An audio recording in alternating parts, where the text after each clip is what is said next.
everyone. Thank you very much for staying here for my TED, and welcome to my TED. Now today I want to take you into my world.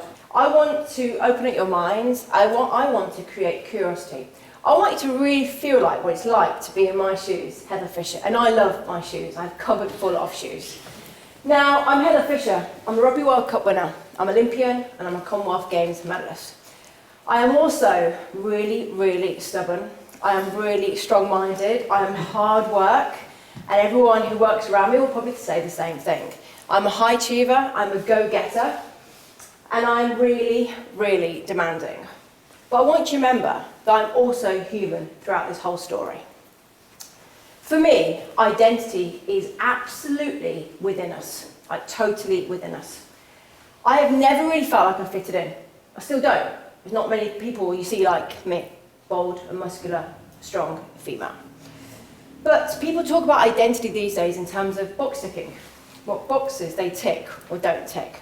You've heard it from me today live. I don't tick no box, right? I am just me, Fish, with a cameo of an alter ego called Brian. Now, depending on what day it is, depends on how Brian's ego is, big or small.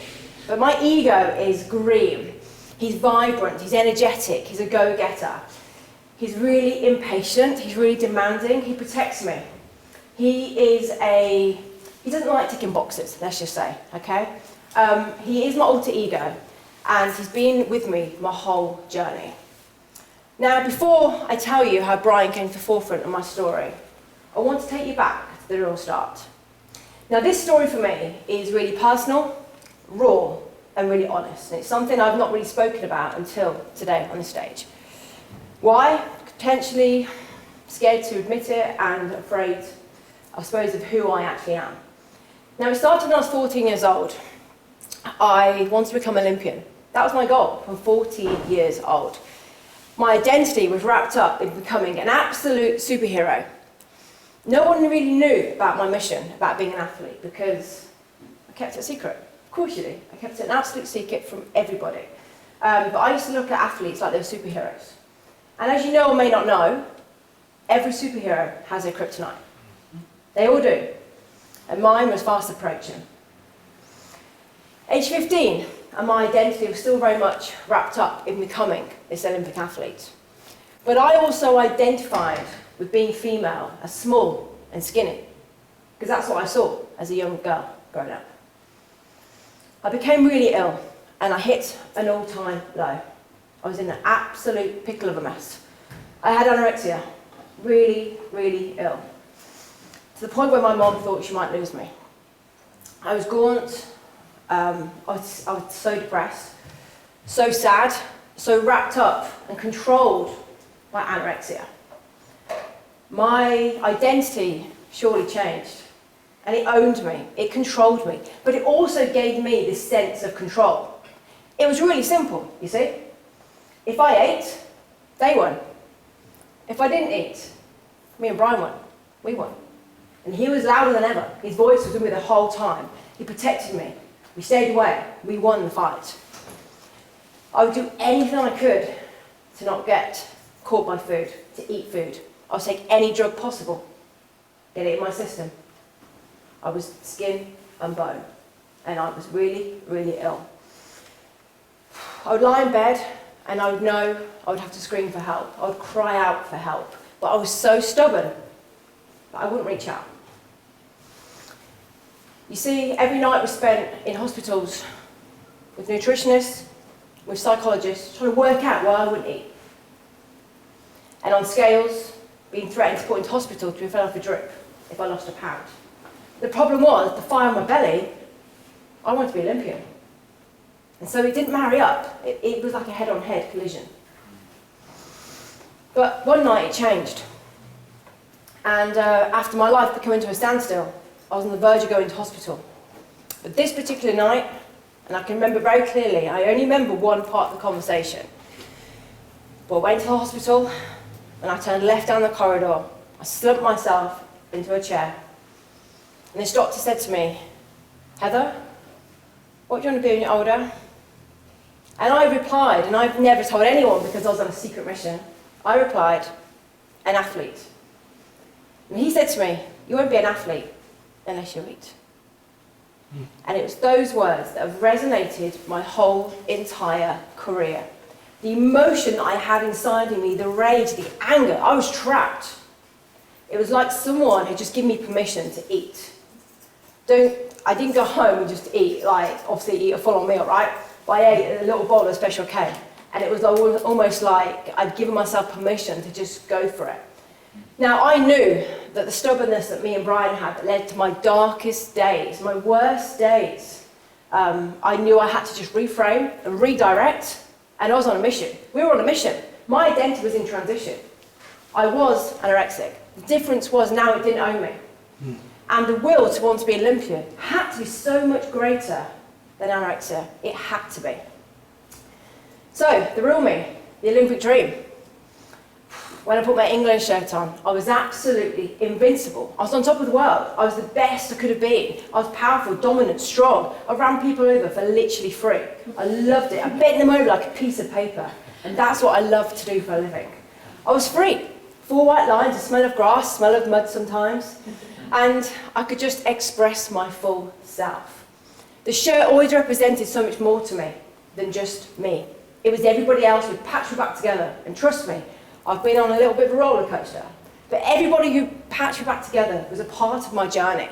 It was never about the number on the back of my shirt, only ever about being the best version of my entire self. I was about fulfilling my full potential. Not just for me, but for everyone else. I was invincible. I was an England rugby player. And that is so cool. Wow, made it. In my first World Cup playing in Dubai, in the Sevens World Cup, loving life. Until overnight, my identity completely changed. I lost all my hair within a week. And something I still struggle to talk about and to come to terms with. You see, the problem is that my identity changed without any choice at all. And I suddenly had to deal with it. And I don't know how I do deal with it, is the honest truth. Just right here on this stage, I don't know how I do. But the moment it happened, I just left the gym, had chalk on my hands, obviously lifting really heavy weights. And I drove out the gym, windows are down, and I put my hands through my hair, and clumps of hair went out the window.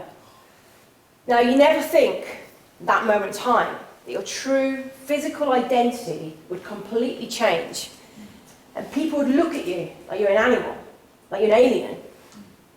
I'm human. I said at the very start of my talk, I am a human being.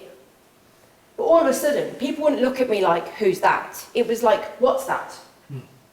Locked in toilets until someone had checked what I am.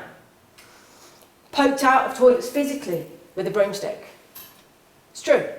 Physically with a broomstick, poked out of the toilet. Locked in until someone had checked what I am. The problem is, with this world right now, is that you've decided, because physical identity changes, right? You've decided that because I'm bald and because I've got muscles, I must be a man. That's decided for me. That identity, that physical identity is put onto me. It doesn't change how I feel inside. And people might say to me, Fish, thought about wearing a wig or those stick-on eyebrows? Nothing wrong with stick-on eyebrows, right? Nothing wrong with them at all, or wigs. But it's not me. And it has a separate set of emotions. It doesn't make sense. Every day I play for my country, then I take off my wig. Why? Who am I? Am I hiding? I'm Fish. This is why I don't tick boxes, because I can't. It owned me. Alopecia owned me. And another problem I had was on the pitch, I was so strong and robust. Powerful. I was now the bold rugby player. That was my identity. Now I had to get used to it. I had to become the master of who I am. I had to become the master. I had to get to know myself very clearly and understand what I was and who I was. And I worked out that identity is when my values are aligned to my environment. And I had to use my values as a driving force throughout all my life on my platform. Doesn't matter what the platform is, whether it's sport or outside of it. My values are so close to my heart. Now I became a voice for change, because I can't be the only female who look and feel different for not having something that we demand or we say is female. I found my stride, and I competed in 5 World Cups. Won one, and competed the Olympic Games, my childhood dream. Now, I believe that all of us should have the opportunity to become our full, authentic self and get to know who we really are. And I believe in being the master of who we are. We get to befriend our Brian. It's not going to own me. Alopecia is not going to own me. Anorexia is not going to own me.